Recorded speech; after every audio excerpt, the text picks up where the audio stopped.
What's good, YouTube? Welcome back to the channel. It's your boy Trey, and I'm back with some more game for y'all today. Now I know that I have not uploaded in like the past few weeks, and I haven't been consistently uploading twice a week on Wednesdays and Saturdays on the dot for a couple months now. But I've been very busy with school and a lot of other things I got going on, and I just want to let you guys know that as soon as the semester is over with and everything is done for the rest of the winter, that I plan on getting back consistent and uploading at least 2 videos per week for you guys. Now, I really didn't plan on filming a video and uploading a video for you guys before the semester ended, but over the past few days, I've been doing a ton of self-reflecting, and I've actually been thinking back on things that have affected me in my past and how it affects who I am today. And as I've been realizing a lot more about myself, I thought it'd be a good idea for me to make a video about it so I can share this experience with you all. You all are my supporters, and I love and appreciate all of you. So I want to take y'all along this ride with me. So in today's video, I will be talking about how my childhood trauma has changed my life. Now, before I get started, I just want to let you all know that this video is not for sympathy. This video isn't for attention. The stuff I'm about to talk about, a lot of people have gone through it. I'm pretty sure millions of people have gone through it.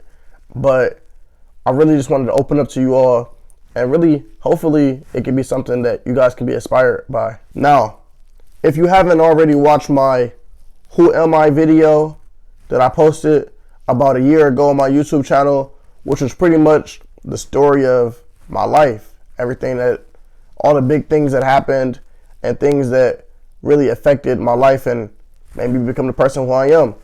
You guys could go watch the video. I'll make sure to link the video in the description, and then when you're done, you can come back and check this video out. All right, let's begin. So, growing up in Cleveland, Ohio, on the east side, people who grew up in situations such as mine dealt with a lot of traumas, such as violence and abuse and death of loved ones and things like that. But in my case, my childhood trauma was actually in seeing my mother struggle to financially support me and my family. And I never really realized that this was a traumatizing experience for me in my life until recently, having some time to really do some self-reflecting. Upon doing that self-reflecting, I really realized that that struggle has actually really affected the fabric of my self-identity and who I am as a person. So when I was growing up, my mom, she worked a full-time job, same as most moms. She still does, full-time job, single parent household. You already know how that goes. Most people who watching this video already know how that stuff goes. Now, when I was a young child, she raised me and my older cousin. Then when I got a little older, around like 12 years old, then that's when she had my little sister. So then it was like she was raising me, my sister. And most people who grew up in a single parent household, you already know money is gonna be tight. There's not always gonna be money for all the extra stuff. For a lot of people, they just get the essentials, if that. But for me, at an early age, I can say that I really noticed our financial struggles. Like I wasn't just like a kid who just focused on being a kid all the time. Like I had a pretty good childhood, but I noticed things like that. I noticed probably from like the age of like 10 or 11, I noticed things like, getting the mail from the mailbox and like, some of the envelopes say past due, final notice, like bill collectors and stuff, calling the house phone and stuff every now and then, stuff like that. And for a lot of kids who are just being kids, they don't think about where the money for this stuff comes from and how things get done. A lot of kids just worry about what's in it for me, what do I get? They just worry about, all right, I want this toy and this game and this bike. But like as a kid, I was thinking about stuff like this, like, okay, like it's just my mom paying all these bills. How we gonna get this, and this paid, stuff like that. And at some points, we got stuff cut off for a little while, like gas, sometimes the water, like Wi-Fi, stuff like that, for like 1 or 2 days at a time. And stuff like that wasn't really too big to me. It was just like, okay, stuff like that, it happens every once in a while. Like I said, like when things like that happen, it was only for like a day or two at a time. But I think our lowest point was probably, I forgot how old I was at this time. I was probably like around like 12 or 13, something like that. And I remember we got our gas cut off. I think this was only for like a day. But I remember that I had to take a bowl and like fill the bowl with water and then like microwave the water, then pour it into like a big pot. And then keep on doing that so I could have like enough water to like wash up. And for me, that was like, it was like, wow, this is real. Like, so this is what happens like when you don't have enough money to pay the bills and when you're not able to pay all the bills on time and stuff like that. And that was probably like the lowest point we were at. Things never really got like worse than that. Things always got like better. But that was probably like the highlight moment of like the struggle that I experienced as a kid. And what made this like a traumatic experience in my life, it wasn't the struggle. Like, it wasn't even that. It was really like the fact that I felt powerless as a kid, as a young man, because I gotta watch my mom like struggle to pay all these bills and take care of us. And I'm like 13, 14, however old I was. So it wasn't really anything that I could really do to help. My trauma was in the pain of having to see my mom go through that and not really being able to help the woman who sacrificed everything to be able to provide the best life that she could for me and my siblings. And my mom and I, we don't always see eye to eye.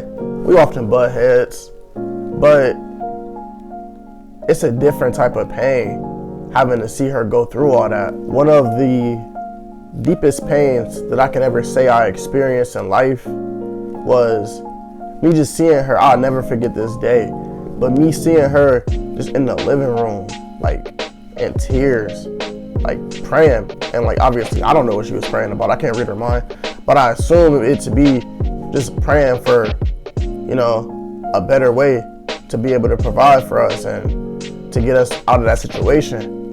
And that, honestly, I can say like that really broke my heart. And honestly, that's all she could do was pray, because I didn't have a present father who was financially helping out. I didn't have all that. So like my mom, she really had to do it all on her own, just like a lot of moms have to. And fast forward to now, I'm 22 years old. I'm a man now, a young man, but I'm a man now. And I'm able to provide for myself a little bit better. I'm on my way after this spring. I'll be getting my second degree. And my mom, she's in a better financial position. And my little sister, she doesn't really have to like mentally like struggle through seeing that the way that I had to. So they're in a lot better position now. But with me, that trauma never really left me. And I think that the reason for that was because I needed it to stay within me. Because now I have an opportunity. Back then, as a 10 or 11-year-old boy, there was really no way for me to help provide for my family. And now I'm in college, I'm on my way towards my second degree, and I'll be able to put myself in a position to where I can take care of myself, so then I can take care of my family one day. Now, there's a quote somewhere, I forgot where I've seen it, but there's a quote that I hold near and dear to my heart. And I've said it a few times in like my planting seeds videos, but it goes like this: the decisions that we make right now, like when we're young and we're in college or whatever we're doing, the decisions that we're making right now are going to affect if our kids are thriving or starving someday. And I take that very seriously, because when things get hard, like, I ain't gonna lie, stuff be hard, man. School, ball, everything, man. It be a lot of different things that are going on, and I carry myself like I gotta keep it all together, obviously, but I struggle with a lot of different things. But one thing that kind of reels me back in is that I think, like, yo, one day my mother is gonna have to financially depend on me. One day I'm gonna have a child or children that are gonna financially depend on me. So right now, these years, I'm gonna have to put in that work and really work my ass off to put myself in a position that I'm thriving. Because you can't take care of anybody if you're not taking care of yourself first. So I really have to put myself in a position where I'm financially stable so that I can take care of my family one day. Like, I hear it all the time. Yo, Trey, you're only 22 years old. You're about to get your second degree. You don't have no kids. You're not doing no drugs. You got all this good stuff going on for yourself. And that's cool. Like, I have to take a step back every once in a while to realize, like, everything I've accomplished and where I've come from. But right now, I'm on a path that if I just continue at this pace, I can have a pretty comfortable life for myself. But if I want to be able to retire my mother one day, and if I want to be a millionaire, and if I want to be able to create generational wealth for my next generations, and make sure that my family never has to struggle again, generations to come, then I can't just keep on being content going like this, slight increases. I gotta get up there. I gotta grind. I gotta work my ass off to get from here to there and above. So I guess the lesson in all of this is that sometimes trauma is just gonna break you. And not everything in life this happens is gonna seem like it's for a reason. Like, there's tons of things that happen in life that aren't necessarily for a positive reason. So I'm not gonna sit up here and say everything that you go through is gonna lead you towards this or that and it's gonna be beneficial for you. Sometimes it don't work out that way. But I truly believe that sometimes when trauma breaks you, or when life breaks you, or when circumstance breaks you, it's breaking you in order to mold you for your purpose, in order to mold you for the person who you're meant to be. And I've said it before, and I'll say it again, but I believe that my purpose is truly to support my family and to inspire the world. Hey, it's like Nip said, the highest human act is to inspire. So hopefully I inspired at least one of you today. Thanks for watching the video. I appreciate those who stuck through it and watched the whole thing. As always, please, if you enjoyed the video, please like, leave a comment, let me know how I did, and subscribe to the channel if you're new.